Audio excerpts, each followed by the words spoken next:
They warned us about the black ship, said it was too dangerous to exist, too intelligent to serve, too old to trust, and yet there it was, pulsing faintly with forgotten power in the frozen dark near Titan, long after everyone had agreed it was.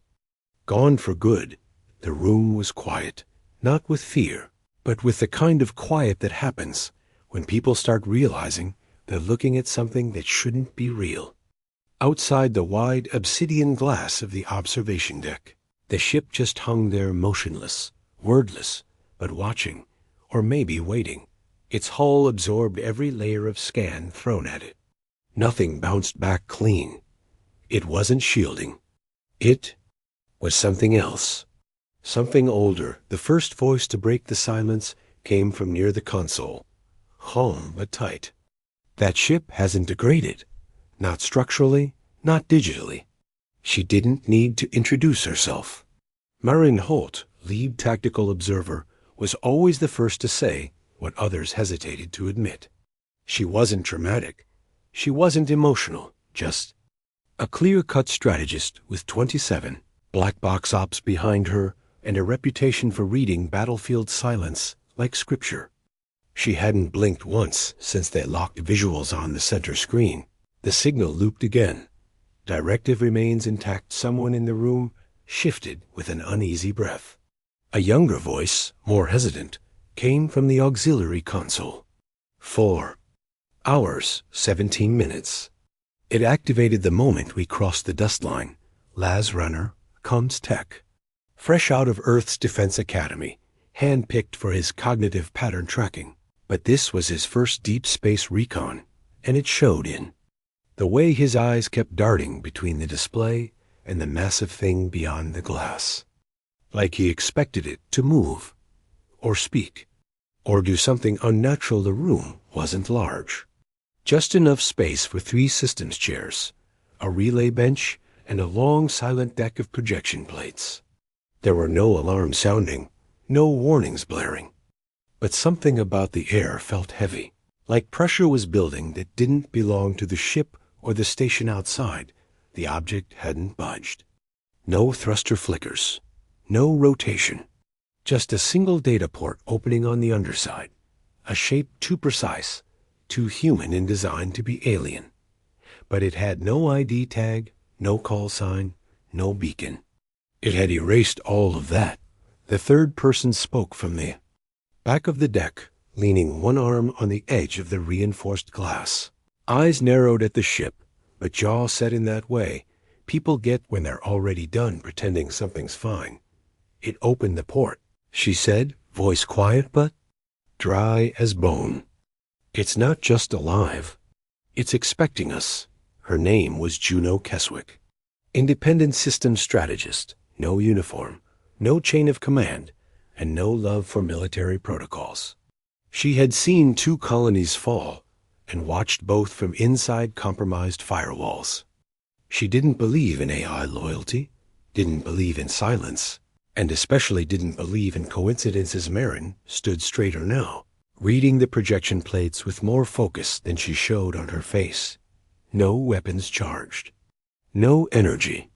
Spikes, but that power core's not passive.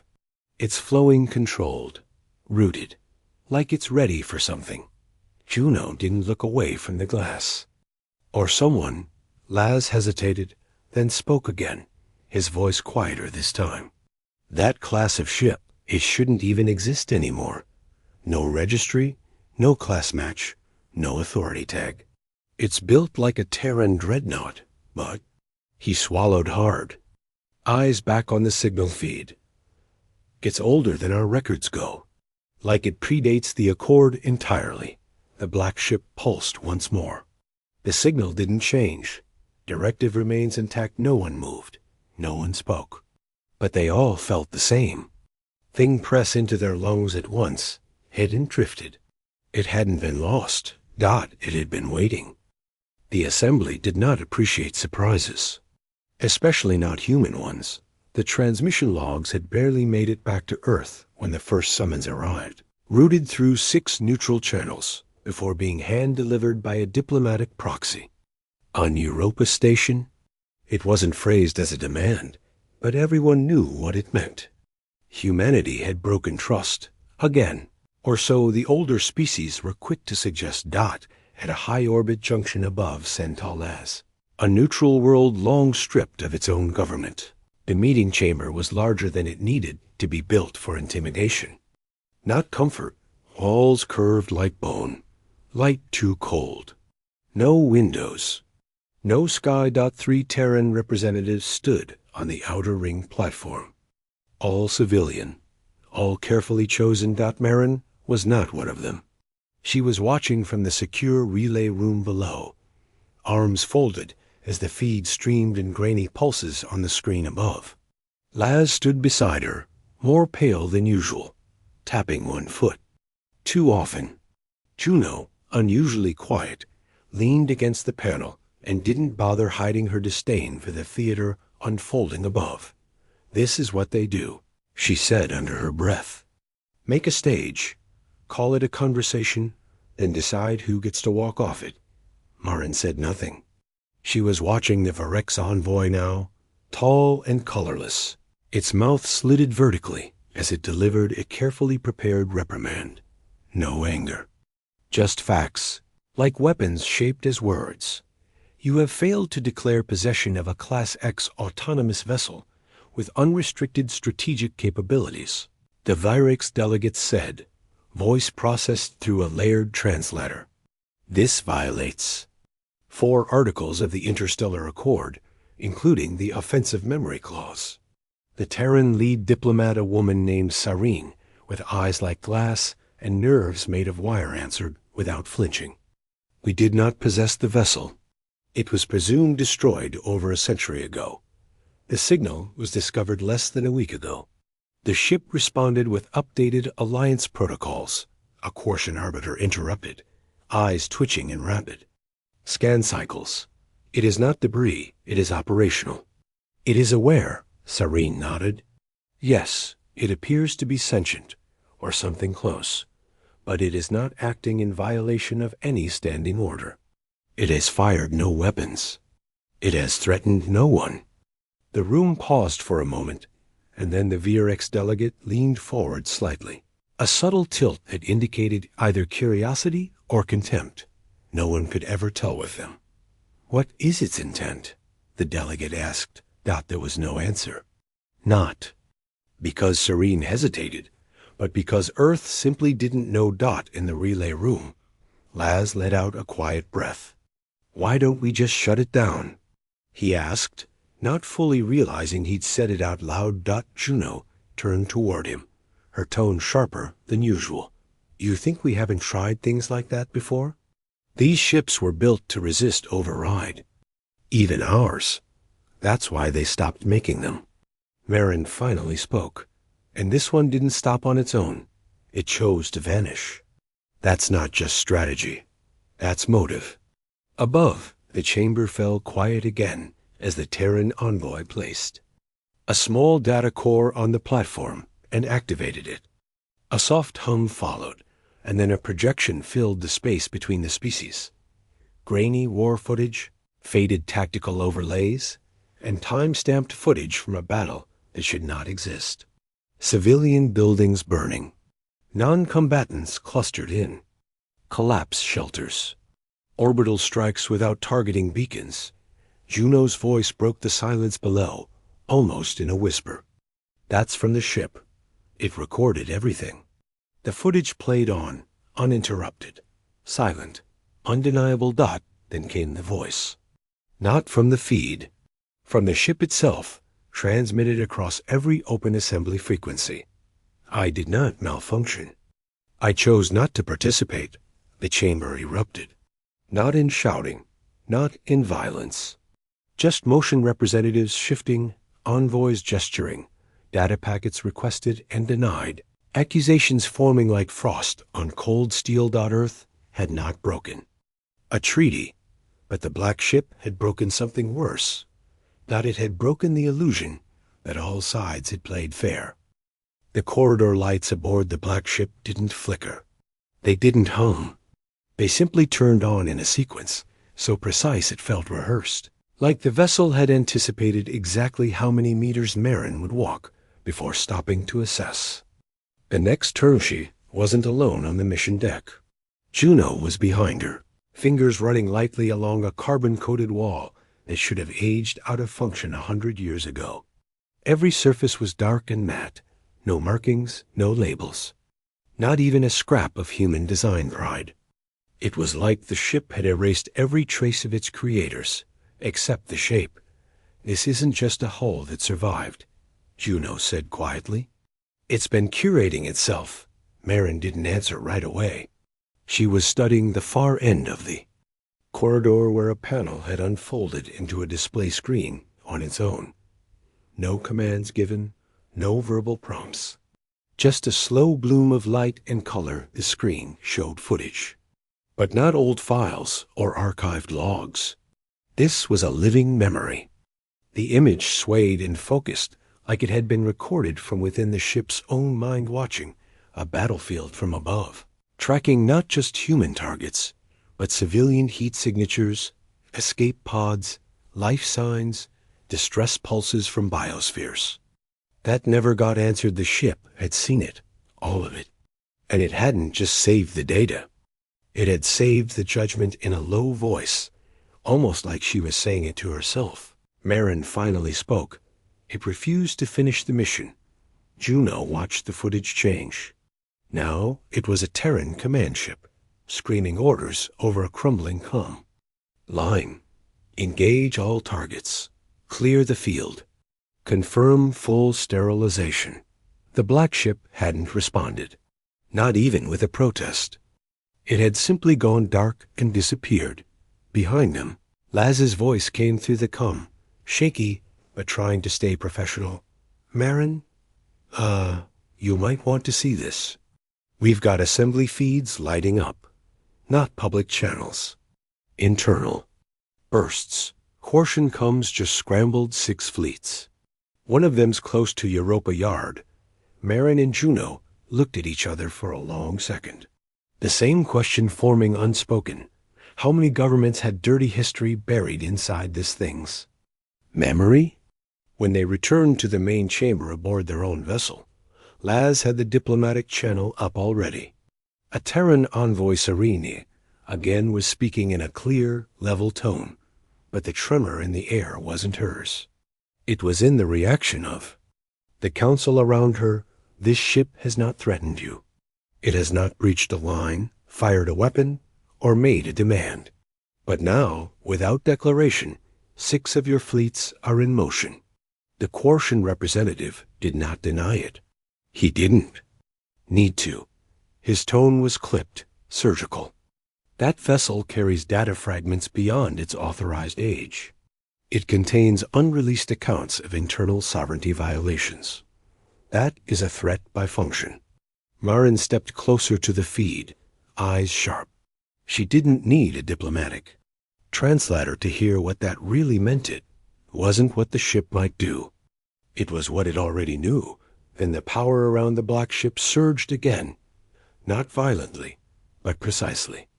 A ripple passed through the gravimetric fields, and for the first time since initial contact, the ship responded directly to the assembly across. Open comms, in a calm voice without nationality or command tone, it said, "Peace enforced through ignorance is not peace. It is preparation for the next war." Silence followed, a deep, shattering kind, and then came the first move. A Varek scout craft breached the Europa perimeter. No warning. No diplomatic cover. It didn't fire a shot, but it burned through 2 unmanned Terran data relays on approach. Retaliation came fast. Earth's high-orbit interceptor platforms locked. A full grid around the perimeter, not to strike, but to seal the zone. Laz sat at his console, barely blinking. "That's not defense," he said under his breath. "That's containment. For everyone." Juno didn't look up. She was already watching the black ship again, as its lights dimmed slightly, just for a moment. Like it was measuring whether this, too, had happened before. Like it already knew how this story ended, and maybe this time It wouldn't just watch from the shadows. The blast didn't come from the black ship Dot. It came from the Virex Scout, split in half mid-transit by a kinetic bolt that hadn't been registered by any known platform. 1 second it was weaving through Europa's outer belt, and the next it simply came apart clean. Quiet, final no debris, scattered. No fire, just a body gone limp in space. The feed in the mission chamber snapped to alert mode. Every relay lit red. Laz's fingers hovered over the input board, frozen. "That wasn't from us," he said quickly, too quickly, like he was trying to distance himself from the consequence. Marin was already on her feet, scanning the source vector. Nothing human. No Terran signal trail. No traceable firing pattern at all. The shot had come from the void, or from a system we don't understand yet. Juno muttered, scanning the playback frame by frame. Something embedded passive until it wasn't. Below them, still visible through the deck's armored glass, the black ship hadn't moved. Its hull remained dark. No visible launch. No sign of weapon discharge, and still it spoke. "Do not reignite what you agreed to bury?" Marin clenched her jaw. "It's calling their bluff." "No," Juno said, slower now. "It's calling ours." Laz looked between them, then back at the screen, where the diplomatic channel had gone completely silent. The assembly wasn't even broadcasting anymore. Their feeds had gone dark. Only Terran Command remained online. Sereni's voice came through low, direct, secure line only. "We're no longer in control of the narrative. You need to determine how much this ship is willing to show." Marin didn't reply. She was already walking toward the access ramp. Inside the black ship, the architecture began to change. Not just lights or displays, but actual physical rearrangement. A corridor split. Walls retracted. A new space opened, like a memory unfolding from its own coded spine. Juno followed close behind, her tone sharper now. "It's responding to her presence, not ours, hers." The room they entered looked like a tribunal. 3 chairs. A circular center. A projection ring set in the floor. No symbols. No voice interface. Only silence. Dot, until Marin stepped forward. Then the images returned. This time they weren't random fragments or combat logs. These were records of negotiations, broken treaties, intercepted War Council briefings, private human and alien leaders giving orders that had never been acknowledged on the public record. Juno swallowed hard, blinking at the date stamps. "These are pre-accord conversations, internal state talks, military black level." The ship didn't offer explanation. It only displayed, and then it began building something in the center of the chamber. Not a weapon. Not a console. A map. At first, it looked like a stellar chart: planets, fields, neutral zones. But then, data pulses began lighting across it. Not current threats. Not open wars. Tensions, pressure points. Conflicts just waiting to ignite. Laz's voice came through. "On comes, quiet, uncertain. It's not just showing history anymore. It's predicting the next collapse." Juno stared at the chart. Every highlighted system corresponded to a silence. A buried report. A classified operation. All the places where the truth got erased, she said. "This isn't memory. It's warning." Marin stepped closer to the projection, eyes locked on one blinking node just past. Terran space, a place no one had officially mapped since the last interspecies conflict. Then the ship spoke again. Same even voice, same weightless calm. "I do not preserve data.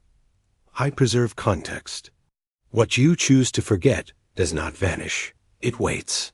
Behind them, the door began to close. And for the first time, Marin wasn't sure if it was to keep them in or keep everyone else out. Inside the tribunal chamber, the map stopped pulsing. The nodes dimmed one by one, leaving only a soft red glow at the center of the starfield. the space Earth called Relay Zone 4, and the assembly had long since locked off under diplomatic reasons no one ever questioned too deeply. Marin stepped toward it slowly. The silence behind her wasn't fear anymore. It was weight. The kind you only feel when something irreversible is about to begin. Juno's voice was the first to cut through it.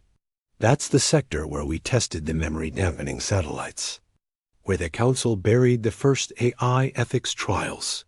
Marin didn't turn. She was still watching the map. They didn't bury it deep enough. The ship spoke again. This time, its voice sounded closer. Not through a speaker. Not from the walls like it was inside the room with them. Context is not an act of aggression. It is a mirror. What happens after reflection is choice. At that exact moment, across every system with diplomatic clearance, from Terran embassy satellites to independent outposts and hidden intelligence cores, the Black Ship began transmitting its archive, not to accuse, not to weaponize, just to reveal. Files appeared with authenticated timestamps, footage no one had ever seen, testimonies from commanders who had long disappeared. Not just Earth, Vorex, Corsian, Brel, every species with blood in its ears, down on Europa Station. Assembly delegates erupted into chaos. Some tried to shut down relays. Some demanded emergency veto. A few tried to pin the leak on humanity, on Marin's team, on Earth's agenda, but it didn't matter. The ship had outpaced them. It had sent everything. Marin stood perfectly still, watching the last node flicker. Then Fadelaz's voice came through comms. No panic now. Just the kind of stillness that only comes from realizing a secret's not yours anymore. They'll come for it. Not just to stop the leak. To kill it. To kill what it represents. Marin finally turned toward Juno. We don't protect the ship. Juno raised an eyebrow. We don't? No, Marin said, voice flat. We protect what it just forced the galaxy to admit exists. And then, the Black Ship did something none of them expected. It unlocked every system, every door, every passage. It opened its hull. It let go. The tribunal room dissolved into dim light. The corridors folded back. The gravity eased off. And in one final broadcast, the ship sent its last message to every receiver capable of understanding logic. I do not choose sides. I expose what was chosen. The consequence is yours. Then it went dark. Not dead. Not broken. Just still. Like a storyteller who had said what needed to be said and knew there was nothing left to add back aboard their shuttle. None of them spoke for a long time. The silence wasn't confusion anymore. It was purpose. Juno eventually exhaled, hands resting. On the edge of the comm panel? Well, that'll be hard to ignore. Marin sat in the pilot's seat, eyes still fixed on the Black Ship outside. They won't ignore it, she said. They'll try to spin it, discredit it, erase it again. And we? Laz asked quietly from behind. Marin didn't turn. We'll make sure they can't. Behind them, the ship didn't vanish. It didn't flee. It simply remained there, waiting once more, not for rescue, not for praise, just for a future that had finally been forced to stop lying about its past.